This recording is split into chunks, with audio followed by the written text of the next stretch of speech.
el primer choque que me di con la realidad de, claro, hasta entonces estaba acostumbrado, tanto en FEDES como en EasyJet, a crecimiento.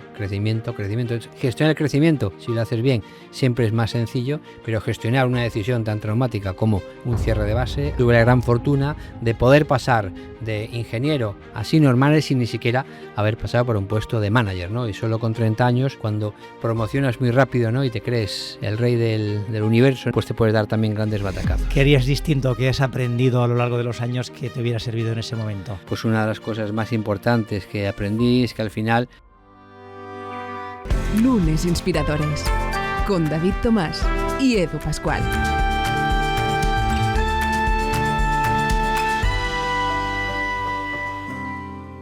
Hola, ¿cómo estás? Bienvenido a un nuevo capítulo de Lunes Inspiradores. Hoy estoy con un reconocido profesional, un ejecutivo español de los top en el sector de la aviación. Javier, bienvenido, ¿cómo estás? Muchas gracias, David, muy bien. Oye, pues nada, tenía muchas ganas de hablar contigo porque vamos a hablar de aviación, pero también de liderazgo y de tu trayectoria profesional. Hay que destacar pues que Javier es ingeniero aeronáutico, ¿no?, por la Universidad Politécnica de Madrid, es licenciado también en Administración y Dirección de Empresas, además de un MBA en IES, y tiene una trayectoria importante en el mundo aeroespacial, ¿no?, sobre todo muy ligada a EasyJet desde hace muchos años, así que ahora hablaremos de ella, y además también yo creo que es destacable pues el liderazgo en la Asociación de Líneas Aéreas ALA, ¿no?, donde eres presidente ya hace unos años, ¿no? Y bueno, pues lidiando un poco con todo este sector que no es sencillo. Bueno, y los que seguís el podcast sabéis también que ponemos cada semana un reto, el reto líder, y esta semana el reto que os voy a poner tiene que ver con una frase que escuchaba a un trabajador social que me hizo pensar. Decía: oye, cualquier comportamiento se puede explicar si tienes suficiente información. Y él hablaba a veces pues de personas que tienen determinados comportamientos, vamos a decir, más conflictivos, pero esto se puede aplicar a cualquier aspecto de nuestra vida profesional. Así que lo que nos marcamos como reto esta semana es siempre buscar la información que nos falta para entender al otro y ponernos en su lugar. Dejamos aquí el reto líder para arrancar. Y nada, Javier, vamos a empezar ya con la entrevista, si te parece. A nosotros nos gusta siempre arrancar con una primera pregunta, y es entender qué es para ti un lunes, qué significa este primer día de la semana. Muy bien, pues bueno, encantado de estar aquí, y yo creo que en nuestro caso, al estar en una industria que es 24/7, o sea que no se deja de operar, no se deja de volar durante el fin de semana, el lunes operativamente al menos no deja de ser un día más, pero es cierto que administrativamente pues es como que empieza una nueva semana, ¿no? Entonces, en mi caso yo tengo una gran ventaja, y es que yo tengo pasión por lo que hago. O sea, a mí no concibo mi vida profesional sin trabajar en el mundo de la aviación comercial, es lo que soñaba en su día y tengo la suerte de poder hacerlo, ¿no? Por eso entonces para mí pues un lunes es un día de empezar la semana, de empezar a ver también una serie de informes de la semana anterior, y en cualquier caso siempre pues lo afronto pues con muchas ganas, ¿no? Tengo la gran ventaja que el domingo pues en vez de estar deprimido, dice, oye, mañana tengo que ir a trabajar, es al revés, uy, qué bien que mañana pues vuelvo a trabajar otra vez. Entonces es una de las grandes ventajas que tiene el trabajar en lo que es tu verdadera vocación y tu verdadera pasión. Está claro que te teníamos que invitar, ¿no?, porque buscamos siempre a personas que les guste lo que hacen, ¿no?, y que los domingos, pues oye, no lo pasen mal, sino tengan ganas también de que empiece el lunes como un día más. A mí ahora decías, ¿no?, de tu vocación de siempre, ¿no?, en la aeronáutica, la aviación. ¿Cómo se despierta esa pasión, ¿no? ¿En qué momento dices, oye, yo me voy a dedicar a esto y me voy a hacer ingeniero aeronáutico? Pues completamente de casualidad, como suelen pasar muchas cosas en la vida, ¿no? O sea, yo nunca he tenido una vocación muy marcada para hacer algo. De hecho, un poco mis dos referencias familiares, que es mi madre y mi padre, ¿no? Pues por un lado mi madre pues fue una adelantada a su época, en el sentido que estudió una carrera universitaria, filosofía y letras, fue profesora de instituto por mucho tiempo, ¿no? Y por eso se empeñó en que tanto mi hermana como yo tuviésemos carrera y estudios universitarios. Mi padre, sin embargo, pues fue lo contrario, empezó muy joven a trabajar, tuvo una trayectoria profesional en distintos puestos de dirección muy brillante, pero nunca estudió pues ninguna carrera. Es cierto que luego cuando se jubiló, pues ya va por la tercera carrera, ¿no? Y a mí me parece que es completamente admirable lo que hace, ¿no? Y son mis dos grandes referencias, mi madre a nivel personal y familiar, mi padre a nivel profesional. Y entonces un poco yo, cuando estaba acabando ya el COU de entonces, que sería equivalente al segundo bachillerato de ahora, no tenía ni idea de lo que quería hacer. Y de hecho ya acabando el COU, pues fue un poco una profesora de química mía, que digo que era mi tutora, habló con mi madre y le dijo, oye, Javier, probablemente podría hacer una ingeniería. Yo en mi vida se me había ocurrido la posibilidad de hacer una ingeniería. Yo iba más por hacer probablemente empresariales, económicas, pero bueno, sin una vocación clara, ¿no? Y entonces fue un poco, bueno, pues ¿por qué no? ¿No? Y así empezó. Entonces, claro, una vez que decidí hacer ingeniería, lo que también un poco quería era irme a estudiar a Madrid. Yo soy gallego, de Betanzos, un pueblo al lado de La Coruña, y entonces pues me apetecía vivir la vida universitaria fuera de casa, entonces ir a estudiar a Madrid. Entonces, ¿qué pasaba también? Que en aquel entonces, estamos hablando de finales de los 80, lo que estaba de moda eran las telecos. Entonces todo el mundo quería ser ingeniero de telecomunicaciones. Y yo también, pues yo quiero hacer telecomunicaciones. ¿Cuál era el problema? Que como en Galicia había en Vigo una escuela que daba telecomunicaciones, si quería hacer teleco tenía que ir a Vigo, pero yo quería irme a Madrid. Entonces me propusieron otra cosa. Dice, haz una cosa, elige una ingeniería que solo haya en Madrid, y entonces ya si quieres luego al segundo año, como era común, te cambias. Y efectivamente elegí entonces completamente de casualidad. Mi madre siempre me lo recuerda, que era en verano ya, había que elegir prácticamente en el plazo, y casi fue por orden alfabético. Ella me dijo, venga, a ver, aeronáuticos. ¿No? Empieza. Y así fue. Tal cual. O sea, no tenía ni vocación clara por hacer ningún tipo de ingeniería y luego de hacerla, ninguna por hacer aeronáutica. ¿Qué pasó? Que luego empecé en la escuela, me gustó y además, bueno, ya por supuesto me quedé, acabé la carrera y luego descubrí mi verdadera vocación, que no era tanto la parte técnica, o sea, estudié aerodinámica, mecánica de fluidos, todo, pero lo que empezó un poco a verse como mi vocación era la parte de gestión y comercial de la aviación comercial. De hecho, cuando yo estaba estudiando la carrera, mi sueño era el poder tener un puesto de dirección en una compañía aérea, ¿no? Entonces, bueno, ahora 30 años más tarde, pues no solamente lo tengo, sino además tengo el lujo de poder representar al conjunto de la industria. O sea que, bueno, es una vocación adquirida, pero desde luego que ha sido, pues yo creo que lo mejor que te puede pasar, un poco lo has dicho al principio, es trabajar en lo que es tu verdadera vocación, tu verdadera pasión, y que aún encima, y que no se entere mi jefe, te pagan por ello cuando probablemente lo harías gratis. Sin duda. Oye, has mencionado a tus padres. ¿Qué valores, qué ideas destacarías que te inculcaron, que luego te han sido útiles en tu vida personal y profesional? Bueno, yo creo que he sido muy afortunado, ¿no? Porque al final, pues lo que he tenido, digamos, un ambiente en casa que siempre ha sido pues muy favorable a desarrollarnos como personas, tanto mi hermana como yo. Como dije antes, digamos, mi madre, pues no era habitual en aquel entonces, ¿no? El que tuviera una mujer estudios universitarios, ella los tenía, que tuviese también una actividad profesional. Mi padre, por otro lado, pues por motivos profesionales también, pues viajaba mucho. Entonces, bueno, pues yo creo que también lo que vivimos ahí es, por supuesto, mucho cariño, y luego además tuvimos la gran ventaja de vivir en un pueblo pequeño. Betanzos en aquel entonces pues tendría, no sé, 8.000, 9.000 habitantes, y en aquella época donde prácticamente, pues cuando los fines de semana o en vacaciones salías por la mañana de casa y volvías a última noche y no pasaba nada, jugabas con los amigos. Entonces, bueno, yo creo que todo ese ambiente al final te configura en una forma de ser y te prepara también pues para los retos que tienes luego posteriormente en tu vida familiar, personal y por supuesto en la vida profesional.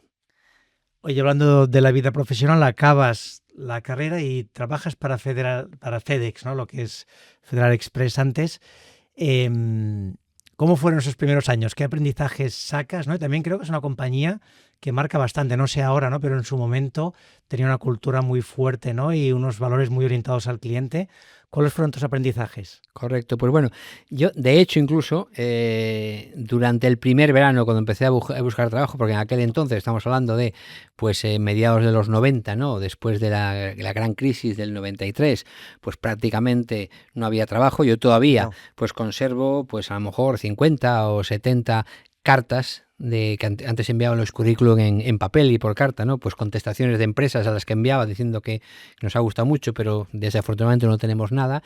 Entonces encontré un trabajo, que estuve un verano, buscando emplazamientos de antenas para la entonces Airtel, que no tenía nada que ver, por supuesto, con lo que había estudiado, pero desde luego, pues había que empezar a trabajar, ¿no? Y entonces fue cuando me llamó Federal Express, para un puesto de ingeniero, pero de ingeniero de organización o de ingeniería industrial, ¿no? Entonces, bueno, FedEx al final también es y era una gran empresa, una empresa más que tenía 600 aviones, y aunque no tenía mucho que ver con la aviación, pero desde luego era una compañera también, con lo cual no me lo pensé, y entonces empecé a trabajar, pues eso, de ingeniero de planificación y de organización, ¿no? Y luego tuve entonces la gran ventaja que a los 4 años de estar allí, teniendo yo solamente recién cumplidos 30 años, la persona que estaba antes de director de operaciones, de senior manager, se cambió de empresa, y entonces tuve la gran fortuna de poder pasar de ingeniero a senior manager sin ni siquiera haber pasado por un puesto de manager, ¿no? Y solo con 30 años, pues un poco entonces empecé, estamos hablando del año 2000, ¿no? Y que fue de 2000 hasta 2007 que pude, digamos, dar ese salto tan grande que, por un lado, fue una gran oportunidad que me permitió luego hacer muchas cosas, pero también me permitió darme cuenta también de muchas cosas cuando promocionas muy rápido, ¿no? Y te crees el rey del universo, ¿no? Cuando realmente pues te puedes dar también grandes batacazos. ¿Cómo fue ese periodo, ¿no? Es decir, oye, ahora paso a ser senior manager con 30 años. ¿Qué harías distinto, qué has aprendido a lo largo de los años que te hubiera servido en ese momento? Pues hombre, yo creo que sobre todo darte cuenta que eso, que no es el rey del mambo, que es fundamental el rodearte de personas que sean mejores que tú, delegar en el resto de personas y sobre todo no dejarte influenciar, digamos, con cosas que a lo mejor no estás plenamente convencido, ¿no? Y yo creo que pues una de las cosas más importantes que aprendí es que al final es fundamental el apoyarte, ¿no? En tu equipo, el tener personas de confianza y el, bueno, tomar a veces decisiones que aunque sean a priori pues traumáticas, pero es mejor, digamos, tomarlas que dejar que las cosas pues sigan su curso y al final acaben explotando. Entras luego en EasyJet al cabo de unos años, ¿no? Y ahí ahora tienes el puesto de director general para el sur de Europa, que se dice pronto, pero no sé cuántos aviones, cuántas personas, ahora nos contarás, ¿no? Pero bueno, cuéntanos un poco esa entrada en EasyJet, cómo fueron los primeros años, ¿no? Y esa promoción a dirección general, ¿cómo la viviste? Bueno, pues en 2007 estamos hablando, entonces surgió la oportunidad de un puesto de director de operaciones en EasyJet para España.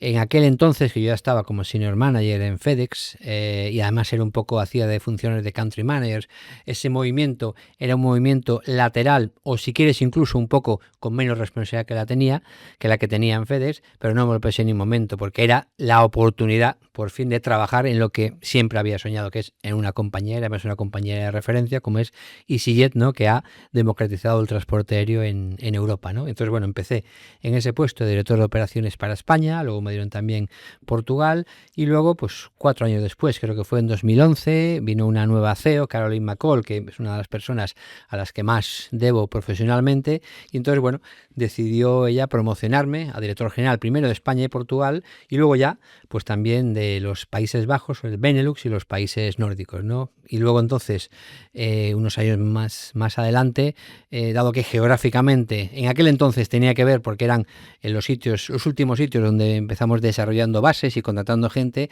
pero luego llegó un momento donde geográficamente tenía más sentido el que yo fuese responsable, en este caso del sur de Europa, que es Grecia, Italia, España y Portugal, y en esa región que es la que tengo ahora mismo y tengo la suerte de ser director general, ahora mismo tenemos 80 aviones basados y cerca de 3.000 empleados. O sea, mi región viene a ser como una aerolínea de tamaño medio ya tirando a grande, ¿no? Entonces, bueno, la verdad que es gran motivo de orgullo y estoy, pues, obviamente encantado de la vida de poder trabajar en lo que es mi verdadera pasión.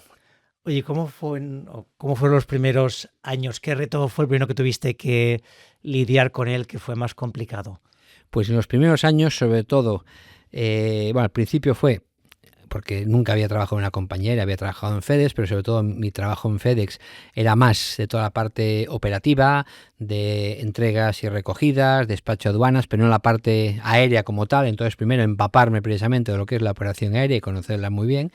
Luego entonces empezar también a gestionar algo que hasta entonces no había gestionado nunca, que es todo lo que son las relaciones laborales con los sindicatos, tanto de pilotos como tripulantes de cabina, en un sector además también que es bastante convulso, ¿no? Y que además pues suele haber, digamos, pues bueno, negociaciones complicadas. Entonces una de las primeras cosas fue llegar a tener convenios colectivos, tanto con el colectivo de pilotos como de tripulantes de cabina de la base de Madrid, pero yo creo que el momento que más me marcó fue a los 5 años, cuando ya era director general de estar en EasyJet, cuando la compañía decidió cerrar la base de Madrid, que se había abierto justo cuando había entrado en 2007. En aquel entonces teníamos 300 empleados basados en Madrid y 8 aviones, y bueno, por motivos económicos, la compañía decidió cerrar su base en Madrid. Fue el primer choque que me di con la realidad de, claro, hasta entonces estaba acostumbrado, tanto en FedEx como en EasyJet, a crecimiento, crecimiento, crecimiento. Entonces, gestionar el crecimiento, si lo haces bien, siempre es más sencillo, pero gestionar una decisión tan traumática como un cierre de base, además, como no teníamos en aquel entonces ninguna base más en España, eso implicaba que el conjunto de esos 300 empleados o se iban a otro país, a otra de las bases que teníamos, o se desvinculaban de la empresa. Entonces, bueno, hubo que hacer un ERE, pero lo que sí valoré mucho es la CEO de entonces, Caroline McCall, se vino a Madrid y estuvimos ella y yo en un hotel. Pues convocamos a todos los empleados y les explicamos en junio lo que iba a pasar al final de ese verano, que era que íbamos a cerrar la base, iban a perder al menos en España su trabajo, pero que lo que esperábamos es que durante todo el verano, que es la temporada alta, siguiesen operando con la mayor profesionalidad, y al final pues lo hicieron, se cerró, el 90% de los empleados se recolocaron en otros países, muchos han vuelto ahora que hemos vuelto a abrir bases, y para mí no hay cosa que me llene más de orgullo que ver a algunos de esos empleados que estaban en aquel entonces un poco reconociendo cómo hicimos aquello, que por supuesto que fue traumático, pero desde luego la forma de afrontarlo yo creo que fue completamente diferencial, ¿no? Y esas cosas pues marcan la diferencia. ¿Y qué puntos destacarías, ¿no? En un momento así de, oye, paso del crecimiento, la expansión, a la contención, a tener que en este caso cerrar?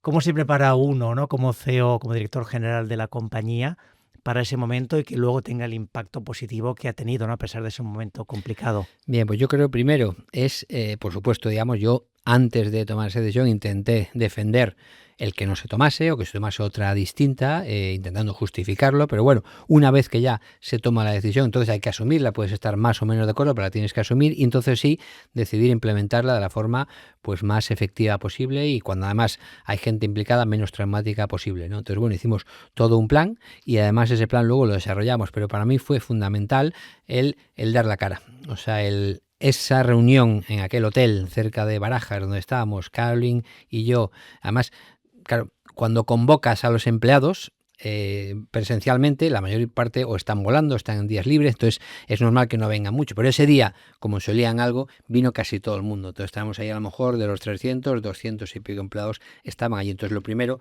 dar la cara, explicar exactamente lo que va a pasar y un poco luego hacer todo el seguimiento y hacer todo eso. Y para mí lo fundamental era, establecimos unos principios muy claros al principio, que era, los empleados no tenían la culpa, era una decisión empresarial, pero lo que queríamos hacer es asegurarnos que todos aquellos que quisiesen seguir volando con nosotros, pero yéndose a otro país, que lo pudiesen hacer, y los que querían desvincularse, que también lo pudiesen hacer, y que todo ello además de acuerdo a esos principios. Y al final pues funcionó, y para mí pues fue una dosis de realidad, en el sentido, lo que dije antes, ¿no? Que realmente no estaba acostumbrado a... Porque eso al principio lo sentí como un fracaso, ¿no? No he conseguido hacer que la base de Madrid haya tenido éxito, como un fracaso personal y profesional, pero al final son decisiones empresariales.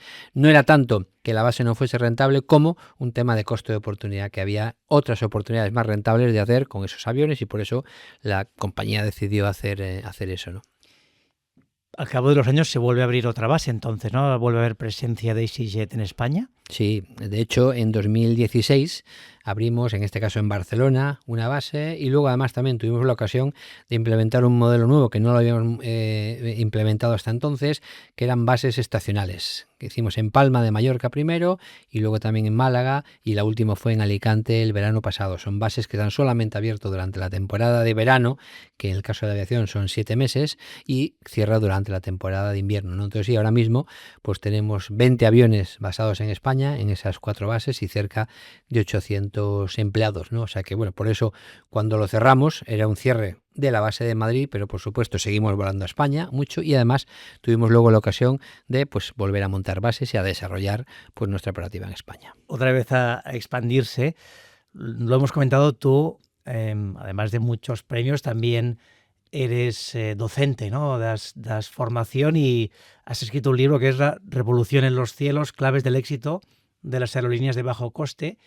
Y yo, al menos antes de leer el libro, la verdad es que te cuesta entender el modelo de negocio de las de bajo coste. Yo he escuchado a veces que había gente que decía, oye, depende mucho de la financiación de los destinos, ¿no? Es decir, al final es el destino el que te financia esos vuelos, pero después de leer tu libro creo que no es bien así. No sé si nos quieres dar 4 claves de por qué EasyJet es una compañía rentable, ¿no? Y funciona mejor que quizá otras compañías de bandera.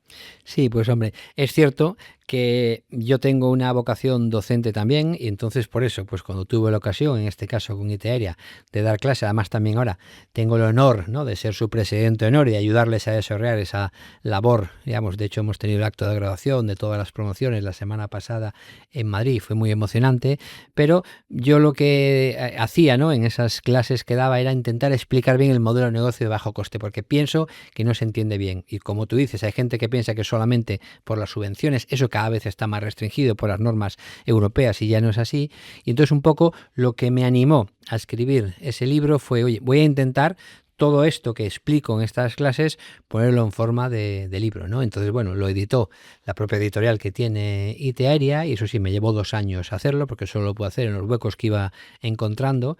Es cierto que también que las perspectivas no eran muy halagüeñas. A mí me gustaba, ahora lo hago menos, me sigue gustando escribir artículos de opinión en prensa, pero más o menos para un artículo, una página, me tiraba una semana para escribirlo porque quería escribirlo yo y además hacerlo a conciencia, con lo cual si hacía cálculos decía, pues hasta dentro de 10 años. También es cierto que la propia práctica va haciendo que lo vayas desarrollando, ¿no? Entonces un poco lo que vengo a decir yo en el libro ese es que aunque mucha gente se piensa que la piedra angular en la que se basa el modelo de negocio de bajo coste son los costes bajos, o sea, la eficiencia operacional, mi tesis es que no es la piedra angular, es uno de los 2 pilares en los que se basan. Es la condición necesaria, pero no suficiente de éxito. La otra es el tener una eficiencia comercial al menos igual de buena que la eficiencia operacional. Y mi tesis, que sé que mucha gente lo pondrá en duda, es que las compañías aéreas de bajo coste son las compañías que mejor han entendido las verdaderas necesidades de sus clientes y se han adaptado a ellas.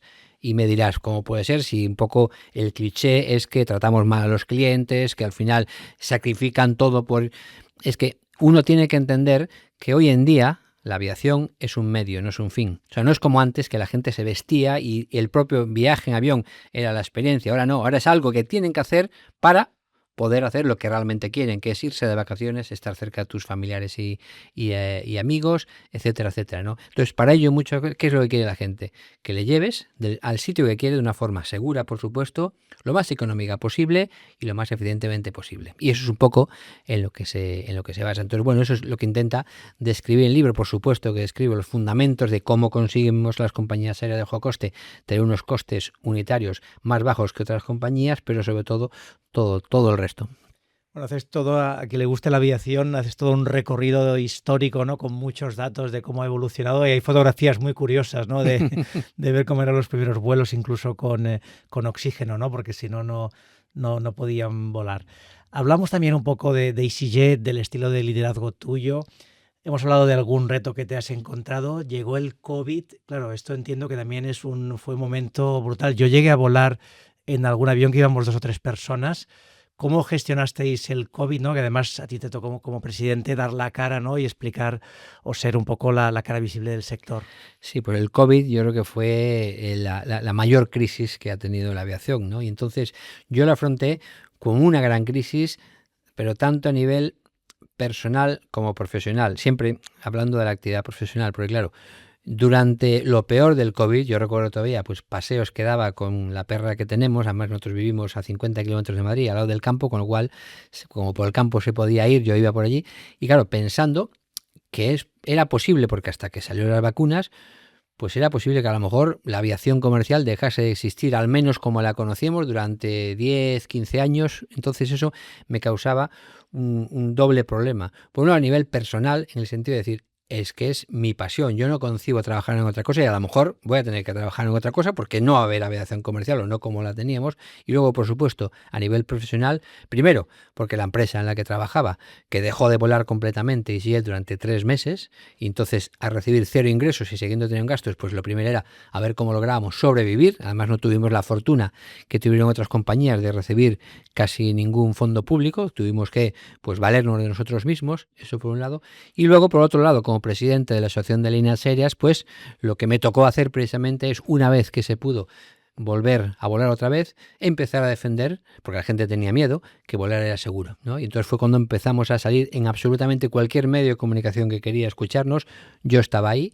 De hecho, un poco siempre digo de broma que creo que es la primera vez que mi madre se sintió orgullosa de que yo fuese presidente de ALA, porque por primera vez, en vez de salir solamente en medios económicos, salí con Ana Rosa Quintana, con Susana Griso, hasta con Risto Mejido, o sea, los programas que ven sus amigas, y porque sus amigas no leen Expansión o no leen 5 días, etcétera. Pero en aquel momento era fundamental el explicar a todo el mundo los filtros EPA, que son los que llevan los aviones, cómo se recircula el aire, etcétera, etcétera, para generar confianza de forma que la gente volviese a volar. Y bueno, lo que hemos visto, ¿no?, es que la única cosa probablemente que la pandemia no ha cambiado son las ganas de viajar de la gente, con lo cual ahora llevamos años de récord tras récord tras récord, y yo creo que eso pues seguirá siendo así, porque viajar es algo intrínseco a la naturaleza humana, y viajar le permite a la gente hacer pues infinidad de cosas que antes probablemente no podían hacer. Sí, además lo que decíamos, ¿no?, que ligándolo con el modelo de negocio de las compañías de bajo coste, se ha abierto un mercado que antes no era factible. Es decir, que ahora mucha gente puede viajar gracias a tener, pues eso, ¿no?, la capacidad de poder costearte un billete de avión que es mucho más económico y te permite abrir la mente y enriquecerte. Y hablamos como líder, o sea que tú como director general, ¿no?, en este caso de 3.000 personas, cuéntanos un poco cómo es tu día a día. Y sé que es muy variado, ¿no?, pero un día tipo, para que la gente se haga una idea, ¿cómo te organizas, Javier? Pues bueno, yo soy de levantarme muy temprano, ¿no? O sea que yo me levanto todos los días a las 6 de la mañana, a veces antes.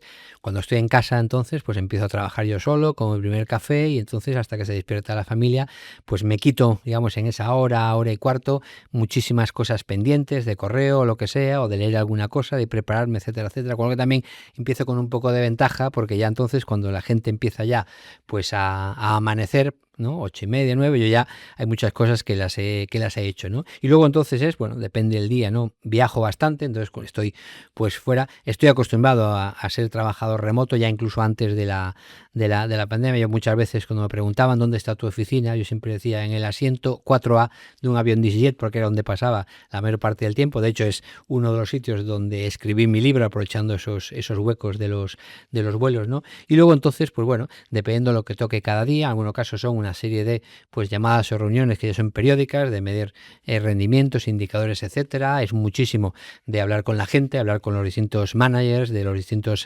países, o luego también en nuestra central que está en el Reino Unido. Depende de la época también. Hay épocas, como estamos ahora, por ejemplo, que estamos en época de negociación de convenios colectivos, con lo cual también dedica bastante tiempo a todas esas facetas. Pero en general, en cuanto pues mi estilo de liderazgo, yo lo que creo, digamos, que lo caracteriza sobre todo es como dije antes, rodearme de gente mejor que yo, de gente de confianza, y delegar en la medida de lo posible por la mayor parte de las cosas. Y a mí no hay nada que me enorgullezca más que irme de vacaciones, intentar desconectar, que casi siempre lo suelo hacer, incluso no mirar email, no hacer nada, y volver de esas vacaciones y ver entonces, bueno, que a lo mejor algunas cosas tú las hubieses hecho de forma distinta, pero desde luego yo creo que eso es lo bueno, que la gente toma decisiones y que la gente no esté siempre esperando a ver qué dicen desde arriba, ¿no? Y para eso lo que tienes que generar es la confianza, por un lado, pero también dar esas herramientas de que cada uno al final pues acabe pues tomando las decisiones que cree que son más convenientes. Y hablabas de la importancia del equipo. ¿Cómo lo escoges y cómo identificas si esa persona va a poder desarrollar bien esa labor profesional? Bueno, yo tengo una gran ventaja, es que siempre pues me he rodeado, ¿no?, de gente muy buena, gente de confianza, y en muchos casos gente que ha ido promocionándose conmigo, ¿no? Y entonces yo he visto a esa gente que hemos crecido, alguna de ellas pues estaba en mi equipo, y luego cuando yo promocionaba pues esa persona me reemplazaba a mí. Entonces pues tengo el equipo de confianza como tal, llevamos bastantes años trabajando de forma conjunta. Casi no hace falta ni hablar, porque ya nos entendemos, ya sabemos lo que cada uno va a hacer. Es cierto que eso es un lujo y no se da en todos los casos, pero también es lo que yo llevo ya 18 años, ¿no?, en EasyJet, y en la posición actual como director general desde 2011, y un poco con la responsabilidad del sur de Europa desde el 2020, ¿no? Y entonces, bueno, pues eso al final lo que intentas hacer a la hora de elegir es gente que más que tenga unos conocimientos, es sobre todo que haya un encaje, y sobre todo que haya un encaje en los principios, en la forma de hacer las cosas, y luego los conocimientos se van adquiriendo. Y tú como líder, ¿cómo haces para mantenerte motivado? Ya nos has dicho que lo que haces te gusta, pero hay una parte del liderazgo que no se ve, y es que normalmente cuando te llega un problema a ti, es un problema grande, ¿no? Suele ser de los que no te deja dormir. ¿Cómo hace uno para gestionar esta parte de hoy? Estoy motivado, pero a la vez tengo un problema muy complejo que resolver. A ver, a mí lo que motiva es cada vez que cojo un avión y miro alrededor y veo todas esas personas que hoy en día tienen una vida infinitamente mejor que hace 30 años. Ya creo, yo es que viví la época donde volar era un lujo al alcance de muy pocos, lo has dicho antes, ¿no? Entonces he vivido la democratización del transporte aéreo. Entonces he vivido el cambio de que antes solamente la gente con mucho dinero podía volar y con ello podía hacer todas esas cosas maravillosas que volar permite. Ahora, afortunadamente, pues prácticamente todo el mundo se puede permitir hacerlo. Entonces, para mí, eso es el mayor, digamos, factor inspirador, motivador, que es que lo que hacemos tiene un propósito, que es hacer que millones de personas sean felices, ¿no? Entonces, bueno, eso cuando realmente hay esos grandes problemas, esas cosas, es un poco dar un paso atrás y pensar realmente el por qué estás haciendo todo eso. Entonces, bueno, claro, yo desconozco cómo se puede gestionar eso cuando no tienes eso detrás, porque no lo he, o sea, soy un afortunado. Quizás en otra industria a lo mejor no sería un buen líder porque me faltaría eso. Entonces aquí, desde luego, eso es lo que hace que, bueno, cualquier tipo de problema, y los tenemos, y muy gordos, acabes al final pues superándolo, intentando darte cuenta del propósito final por el que estás haciendo todo eso. Yo creo que igualmente estuvieras en la industria que estuvieras, acabarías encontrando realmente ese propósito, porque al final cualquier industria, o vamos a decir la mayoría, siempre hay alguna que no, tiene algún propósito que suma. Cuando estás con tus colaboradores, ¿no? La gente que ves que tiene potencial, ¿cómo les haces mentoring? ¿Cómo les haces coaching? ¿Qué les aconsejas para que les vaya bien profesionalmente? Bueno, yo lo que intento es liderar con el ejemplo y sobre todo dejar que la gente pues haga, digamos, haga las cosas por sí misma, ¿no? Entonces, por eso es importante el no sentirse imprescindible y intentar también darle la oportunidad a la gente de brillar, ¿no? Y entonces si hay que hacer una presentación al comité ejecutivo, si hay que hacer algo, pues muchas veces acompañarte de esas personas o incluso dejar que sean esas personas los que lo hagan. Y para mí, digamos, es fundamental esa experiencia, digamos, y que la gente a tu alrededor al final brille, como he dicho, y puedan desarrollarse. Y para mí no hay nada que me enorgullezca más que en varias de las promociones que he tenido, tanto en FedEx como en EasyJet, pues luego a la hora, ¿no?, de reemplazar la posición que yo dejaba, el que hayan sido personas de mi equipo las que lo hagan, incluso ver que hoy en día lo están haciendo incluso mucho mejor de lo que lo hacía yo y han seguido desarrollándose en EasyJet, incluso también en otras empresas, ¿no? Entonces realmente cuando vuelves a hablar con esa gente tienes como una conexión especial. En algunos casos sigues trabajando conjuntamente en la misma empresa, en otros están trabajando incluso para algún competidor, pero esa conexión especial realmente de ver cómo han ido creciendo y cómo tú has ido pues poniendo tu granito de arena para que creciesen profesionalmente. Da la sensación, ¿no?, que el sector de la aviación es muy competido, ¿no? Realmente hay una lucha bastante feroz, ¿no? ¿Cómo es la relación entre los competidores? ¿Cómo intentas ganar la partida? ¿Qué claves puedes usar para ser diferencial y poder ganar al final un poco pues cuota de mercado y tener más crecimiento? Bueno, pues uno de los grandes problemas que tiene la aviación en el mundo liberalizado en el que estamos aquí en Europa, ¿no?, donde hay competencia y cualquier compañía puede competir, es que, por lo que dije antes, ¿no?, al ser un medio y no un fin, o sea, la gente no paga por meterse 2 horas en un tubo de aluminio presurizado. O sea, no es como antes, esas fotos que mencionas de mi libro, pues hay una también donde se veía como un salón, ¿no? Y entonces los aviones eran casi, como digo allí, como salones de té con alas, ¿no? Y la propia experiencia era eso. Claro, eso ha pasado ya, ahora es un medio, con lo cual entonces, al ser un medio, la diferenciación es mucho más difícil, ¿no? Porque al final lo que quieres es llevar a alguien de un sitio a otro para hacer lo que realmente quiere hacer, ¿no? Entonces, por ahí lo que hace que te puedas diferenciar son otro tipo de cuestiones. Por ejemplo, en nuestro caso, el tener un servicio a bordo lo mejor posible, ¿no? Y tener entonces unos tripulantes de cabina que estén lo mejor formados posibles. Por supuesto, su principal función y primera es la seguridad, pero luego también es la atención en los aeropuertos. O sea que todo ese viaje que tiene el pasajero contigo desde que empieza a pensar a dónde va a ir hasta que reserva contigo, está en el aeropuerto, vuela y luego después, que sea un poco lo mejor posible y que recuerde que en igualdad de condiciones y a igualdad o precio similar que piense en ti, porque es cierto que al final tampoco nos engañemos. En vuelos de corto y medio radio al menos, el factor diferenciador principal es el precio. y si el precio es bastante más económico, da igual lo que hagas de un mejor servicio, mejor atención, que la gente lo que va a decidir ir al precio mejor. Claro, por eso también es fundamental el ser lo más eficiente posible, porque ser lo más eficiente posible operacionalmente te permite tener el coste lo más bajo posible, que te permite también tener unos precios lo más bajos posibles, entonces también competir, ¿no? Y eso es un poco pues en lo que se basa la forma de competir en un sector que es, como dijiste, pues muy competitivo, pero yo creo que el mayor beneficiado de eso es el consumidor, porque a pesar de que la eficiencia pues ha mejorado sensiblemente en los últimos 30-40 años, o sea, los costes unitarios de las compañías aéreas han ido bajando, pero también todo eso al final se ha trasladado en menores precios para los consumidores y en la democratización de la que hemos ya hablado un par de veces. Pues sí, si miramos EasyJet desde fuera, al menos parece para mí la compañía más amigable, ¿no? Y creo que ese centro en el cliente es importante, ¿no? Aunque a veces hay personas que cuando miran a compañías low cost, en este caso otras empresas, las ven un poco como el enemigo que maltrata al cliente. ¿Cómo imagináis el futuro de EasyJet? ¿Cuáles son los siguientes pasos? ¿Por dónde pasa, digamos, el éxito de la compañía? Bueno, pues te lo agradezco primero que tengas esa percepción. Sí que es cierto que EasyJet nunca hemos sido fundamentalistas de nada, salvo de poder ofrecer el mejor servicio posible. De hecho, el modelo low cost puro, que lo describo en mi libro, que se creó en Estados Unidos en los años 70, final de los 70, pues un poco una de las características era el volar a aeropuertos secundarios, que era más barato, se podía hacer rotaciones más rápidas. Pues EasyJet, desde muy temprano, este año, el 2025, es el 30 aniversario de EasyJet, se creó en 1995.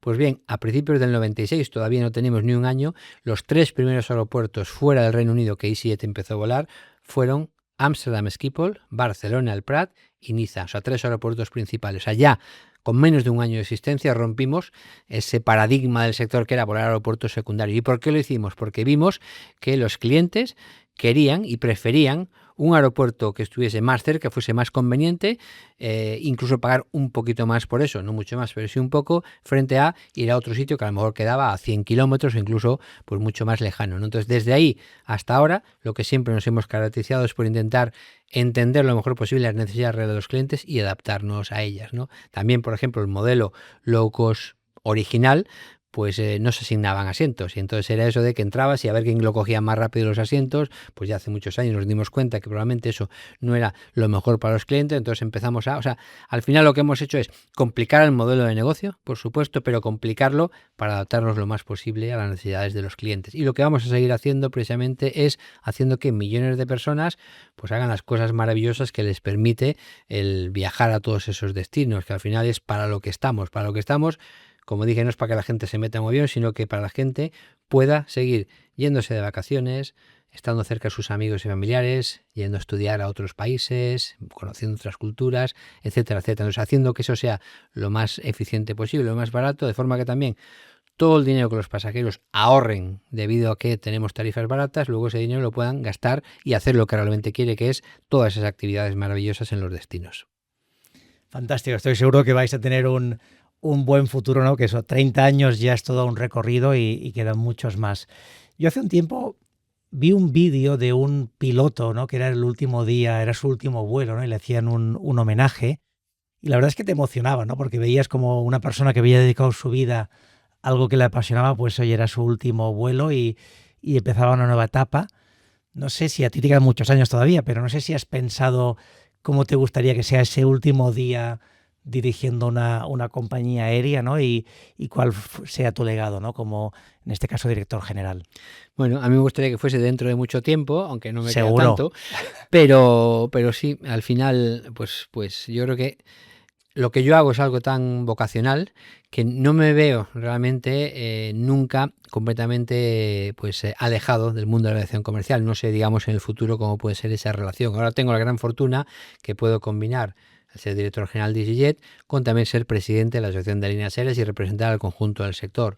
En el futuro no sé lo que me deparará, pero desde luego lo que sí veo es que me gustaría seguir unido de alguna manera, no sé si de asesor o bueno, estando cercano, porque al final lo que no me veo es jubilado y haciendo nada, o el típico cliché, o viendo obras, ¿no? Eso, sino que realmente al revés, hay muchas otras cosas que creo que puedo hacer, pero sin desvincularme por completo de la aviación comercial, que es mi verdadera pasión. Y luego siempre tengo esa faceta docente, esa gran ventaja de poder seguir pues un poco compartiendo mi experiencia y mis conocimientos pues con todos los alumnos de ITER y también de otras instituciones con las que colaboro. Que les aporta seguro mucho valor, que no hay tantas personas que tengan el recorrido que tienes tú. Nos quedamos ya sin tiempo, nos queda la última pregunta y es saber a ti quién o qué te inspira.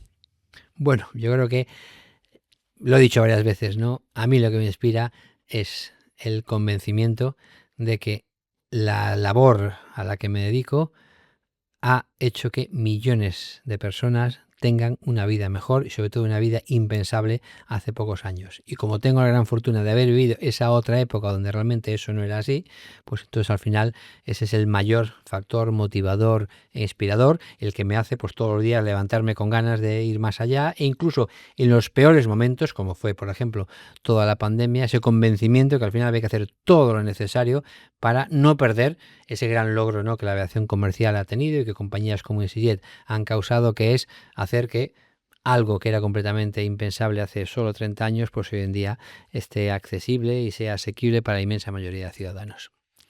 Sin duda, Javier, hoy esa parte de propósito es fundamental y, como dices, es un impacto que a veces no somos conscientes, ¿no?, de cómo ha cambiado la forma de vivir y las oportunidades que nos da, ¿no?, de descubrir otros sitios, relacionarnos, tener experiencias y disfrutar más de la vida. Así que nada, te quería agradecer el tiempo que has pasado con nosotros. Un placer. Compartir tu experiencia, tu conocimiento y a todos que podéis conectar con él en LinkedIn, y los que tengáis interés por la aviación, pues ya sabéis que hay un libro, para mí, os digo, yo lo he disfrutado muchísimo, apasionante, como es en este caso Revolución en los cielos, ¿no?, que publicaste, creo que fue hace 4 o 5 años, ¿no?, justo antes de la pandemia. Efectivamente. Así que sigue siendo todavía de actualidad el libro, porque te hace ese seguimiento en la historia de la aviación.